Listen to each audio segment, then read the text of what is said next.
Alright guys, I'm going to do some reviews.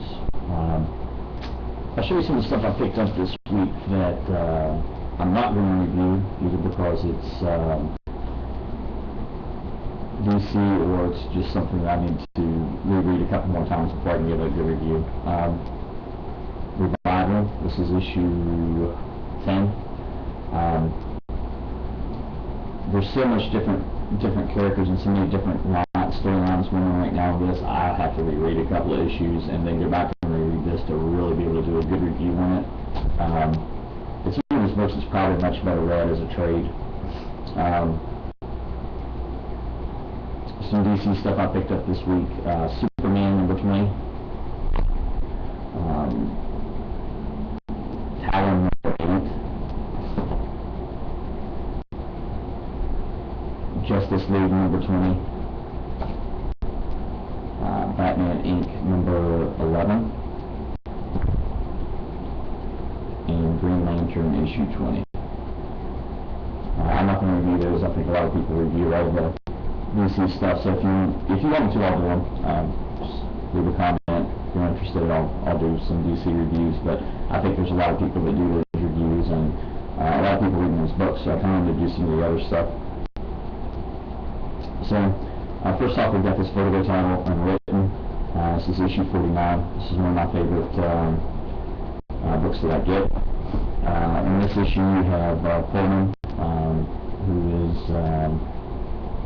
basically the devil in this story, and you have Polly the rabbit.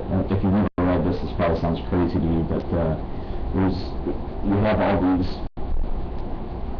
characters that were human at one time. It's been drawn into the story world of Tommy Taylor, who's the main character. And this is kind of finishing up a story arc where Tommy has gone to save his girlfriend, I guess, for all intents and purposes, Lizzie from hell, basically. And they kind of do the Orpheus story where he is trying to rescue her from hell, and it's really good. It's not carried out in this Peter art. I always love the covers. It's Nico Shimizu, I think is how you pronounce the artist's name. Always fantastic. I don't want to get too much into the story because if you're reading it, I don't want to ruin it for you, but it's definitely a title that I think a lot of people miss out on if they're not reading Unwritten. Such a rich world. Pick up the trades and get into it. Next we have The Massive, issue 12.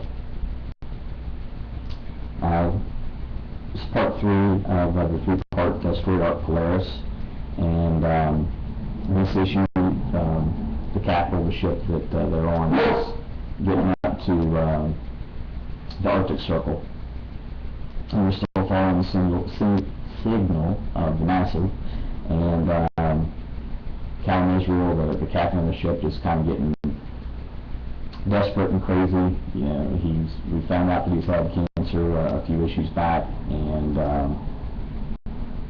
it's really taking a toll on him mentally. It's taking a toll on the crew because of his erratic behavior, and very good issue. This is probably one of the better issues of the Massive I've read in a while. They get stuck in the ice of the Arctic Circle. A storm's coming in. They're worried about it crushing the hull of the ship. They still have the signal of the Massive out ahead of them, which they don't know how, because if it is, it's in the middle of the ice in the Arctic Circle. So Callum gets out of the boat and is walking towards the signal of the Massive. I won't tell you what happens after that. Very cool. Great issue. The thing about the Massive is that I like about it, compared to Hushmother, compared to a lot of other comics, I typically like something that I really fall in love with the characters first. You know, I get some sort of attachment to the characters in it. And the Massive, you get attached to the world that Brian Wood has built because it's so in-depth and so well thought out and planned that, you know, just in the past few issues have I started really to connect with the characters. It's the world that I've connected with in this verse. So, there's another, it's a Dark Horse title. This is Image, 5 Ghosts, issue 3. Issue 1 I liked, issue 2 I was kind of iffy about, issue 3 really good. They go to the Forgotten City. Very cool art in this. I'm trying to find this splash page right here. So cool. It's the Forgotten City when they're coming up on it. Fabian Gray is becoming progressively worse and worse. His health is deteriorating, and by going to the Forbidden City, they think they're going to be able to heal him. So, in this issue, that's what it's pretty much about. They're getting him to the Forbidden City, and was it called the Forbidden City? Forgotten City, I'm sorry. The Forgotten City, and getting ready to heal him with his friends, and the forces of evil come for him again. So it kind of drops off at that point. Really cool read. That's a 5-issue mini. So I will probably wait to pick that up and trade if you haven't jumped on it. It's interesting. Sex, issue 3. The main character, Simon Cook, is saying he's depressed because he's not the Armored Saint anymore, the superhero that's sort of Batman-esque, I guess. He wants to save the city. He's disinterested in the world. And I'm kind of becoming disinterested in this book. There's some shock value stuff in it, but to me it has not been that great. I may give this 1 or 2 more issues, and if it doesn't pick up, I'm going to drop this. This is an Image book. This is Avatar Press, Cross Badlands, issue 28. I dropped Cross for a while and decided to pick it up on issue 25. Glad I did. It started a story arc that Garth Williams was writing, and this arc you have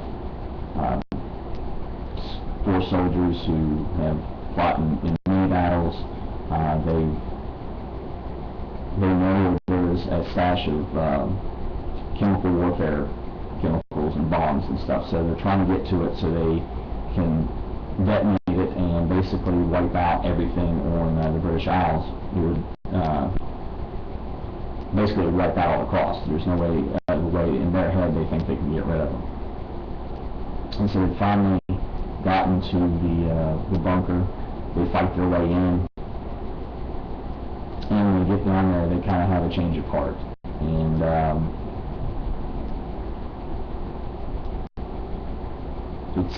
this is a very good story arc. If you like the real gory horror type books, this is very cool. It's kind of a zombie-esque thing, but very good book. I enjoy Crossed. Some of the story arcs are better than others. Everything set up in the Crossed is more about just little stories of different people. You never follow the same group of people through the entire. This is issue 28, so there's probably been